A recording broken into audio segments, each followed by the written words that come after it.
గమనించాలి, నువ్వు రహస్యమందు ఏడ్చినా ఆయన గమనిస్తాడు. నువ్వు బాత్రూంలోకి వెళ్ళి ఎవ్వరికి కనబడకుండా నువ్వు ఏడ్చినా ఆ బాత్రూంలో నువ్వు కార్చే కన్నీళ్ళని తన బుడ్డిలో ఆయన పడతాడు.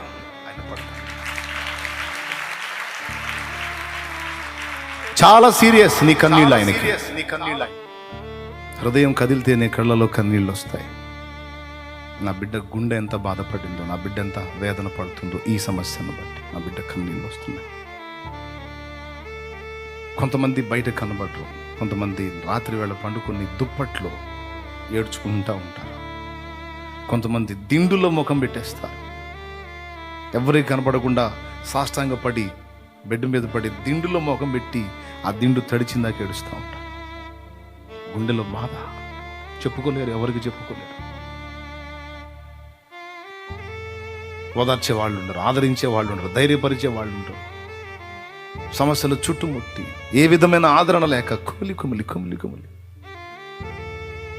సప్పుడు బయటికి వినపడకుండా ఎవరికి అర్థం కాకుండా ఆ దిండులో ముఖం పెట్టేసి ఏడ్చి ఏడ్చి ఏడ్చి ఏడ్చి తర్వాత అక్కడే కళ్ళు దుడ్చేసుకుని మౌనంగా లేచి వచ్చేస్తారు.